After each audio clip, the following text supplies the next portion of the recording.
This is a game changer.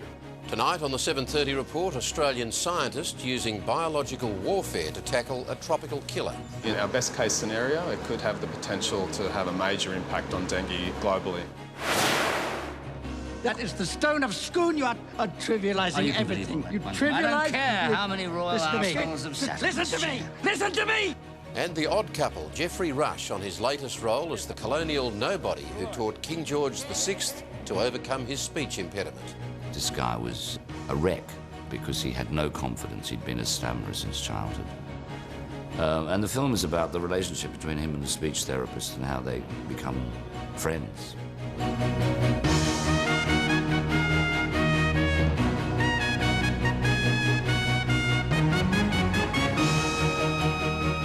Welcome to the program, and the Wikileaks saga continues to dominate globally and in Australia. The government here moved today to play down the impact of the latest series of Wikileaks disclosures as detailed in Fairfax newspapers, exposing right-wing power broker and minister Senator Mark Arbib as a regular confidential contact of the US Embassy in Canberra.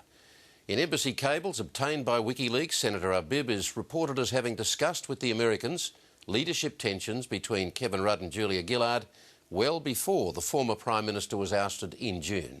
Past and present politicians and diplomats are seeking to hose this down as the normal business of diplomacy. But it's also sparked a debate on whether there's been too much subservience towards the US. Political editor Heather Hewitt. As the WikiLeaks disclosures pour in thick and fast, leading to one titillating newspaper headline after another, Senator Mark Arbib is the latest to be outed as one featured regularly in US Embassy dispatches to Washington. There's nervousness in political ranks of all persuasions about who might be next.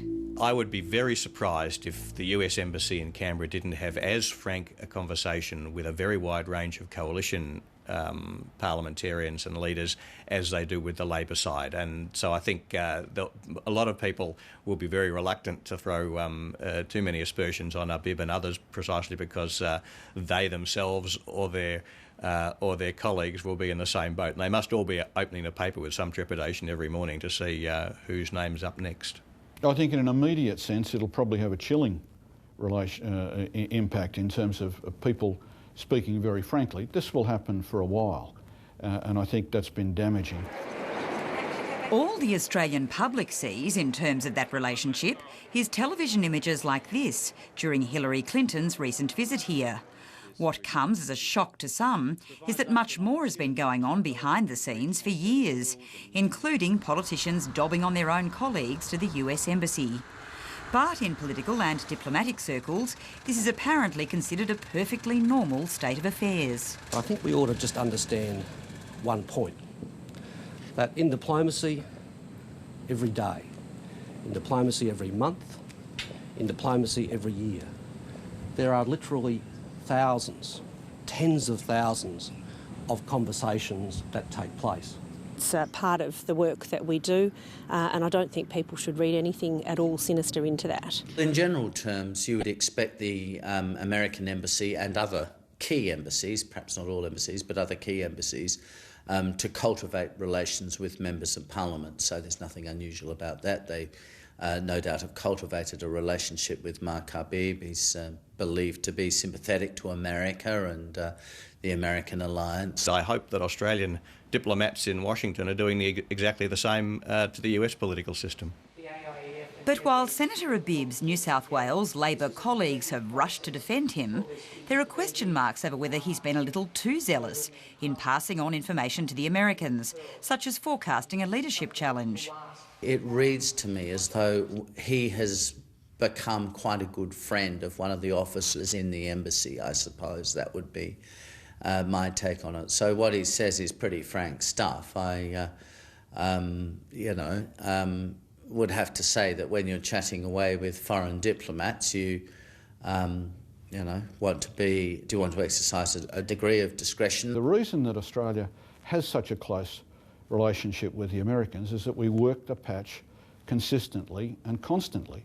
And if this extends to briefings on leadership tensions and upcoming coups, that's apparently all fair game and follows the pattern of previous political eras.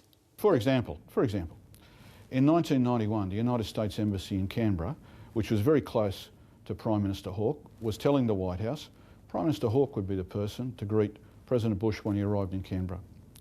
The New South Wales ALP had a different view and informed the consulate in Sydney when asked.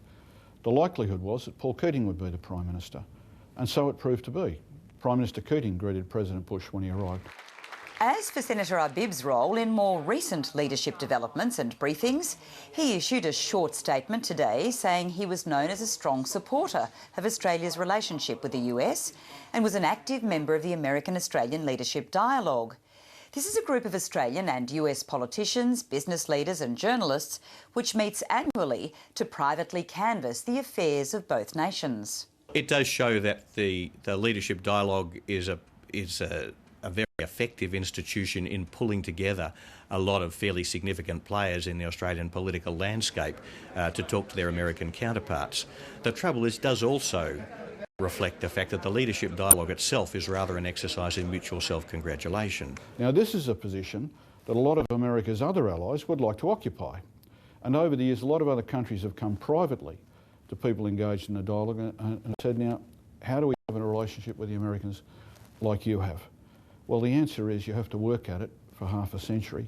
What concerns some seasoned observers is that these latest leaks reveal a relationship that could be interpreted as being a little too close, and one that fails to adequately address relations with China, for example. I don't think there's anything inherently improper about it. I guess what's striking about it, though, is how hard people in the Labor Party, people in Australian politics in general, work at being liked by the Americans, and there's nothing wrong with being liked by the Americans, but what strikes me about what we've seen in the WikiLeaks saga so far is so little evidence of us asking for something back, so little evidence of us trying to really have a serious conversation with Americans about what's important to us.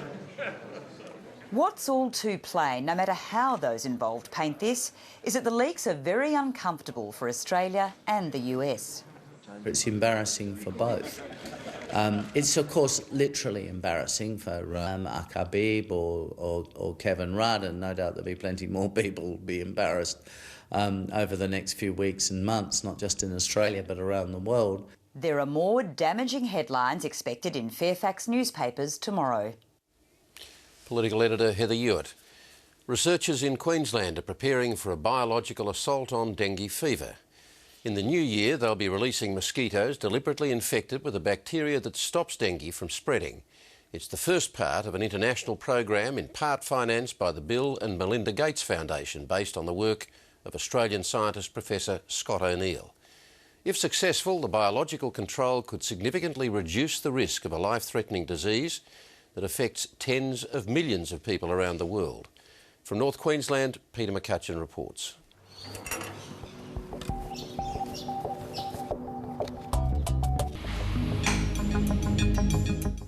Peter McCutcheon with that report.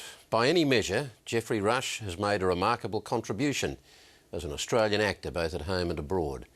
In terms of accolades, there's nothing more to be said, really. He's one of a handful of actors, and certainly the only Australian, to win the Triple Crown of awards, the Oscar from Hollywood Television's Emmy, and last year Broadway's Tony Award for his role in Exit the King with Australian director Neil Armfield.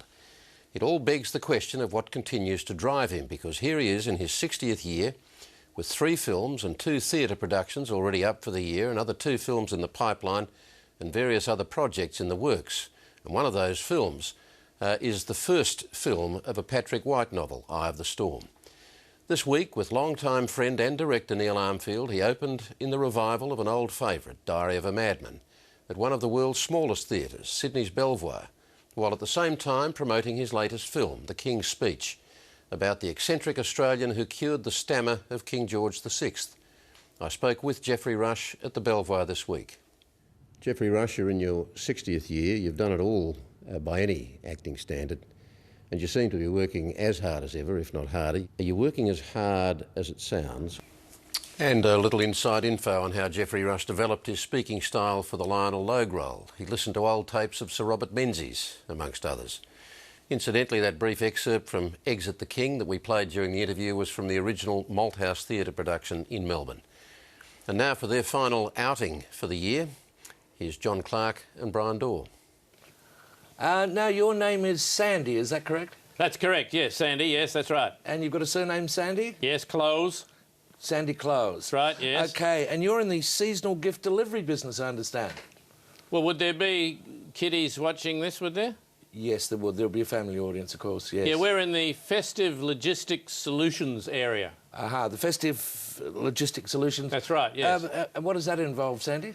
Oh, a big warehouse, you know, plenty of equipment, some livestock, personnel, costumes. Right, right. And you have staff, of course? Got quite a big staff, yes. Yeah, and who have you got working for you? Elves. Beg your pardon? We've got some elves. Oh, do you want No, I'm just telling you who's... Elves! Oh, OK. Working for us, yes. OK, we'll put that down as a mixed small business, I think, shall we? OK, yes. OK. Where are you based, Sandy? North, quite a way north. Northern suburbs. You'd probably cover it, yes. And a busy time of the year for you, Sandy? Going like the clappers. We're going like the clappers right at the moment. And who's going like the clappers? Elves, Elves, can I have a glass of water, please? OK, your special subject tonight is the events of 2010. Yes. Your time starts now. Best of luck. Thank you. Who was the Australian Prime Minister at the beginning of the year? Kevin Rudd. Correct. And who was running the country during the middle of the year? Laurie Oakes. Correct. And who is running the country now? Elves. Did you say elves? No, sorry, glass of water. OK, fine. Julia Gillard. Julia Gillard, is the correct. Prime Minister, yeah. Correct. Julia Gillard has said that Julian Assange has acted illegally in releasing material on Wikileaks. Yep. What Australian law has Mr Assange broken? Oh, I don't know. I'd need to see the actual cable from the United States Secretary of State. That the detail would be in there. Correct. What is cricket? Pass. Correct. What does FIFA stand for? Bloody near anything by the look of it. Correct. Who is Sepp Blatter? Oh, I don't know, but he doesn't sound well, does he? Correct. The Australian Parliament is not sitting over the Christmas New Year period. Who will be running the country during this period? I don't know, elves? Did you say elves? No, sorry, just a glass of water. I've no idea, Brian. Correct. OK, and a Merry Christmas to you. A Merry Christmas to you too, Brian. And to you lot. And to them. Who are they, by the way? Elves. And now a few parting words. We kicked off the National 7:30 report on December 4, 1995.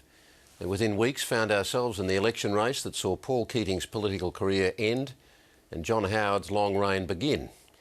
A lot has happened since, the tragedies and the triumphs, the big landmark moments and the little things that nonetheless brighten our lives. I've enjoyed your company and I hope you've enjoyed mine. There's a great team of people in this place, but you know that, and you can expect good things from 7:30 with Lee Sales and Chris Ullman next year. I can honestly say it's been an honour and a privilege to share this space with you. We can get together again on Four Corners next year, but now, as they say, the time has come to say goodnight. Have a great Christmas.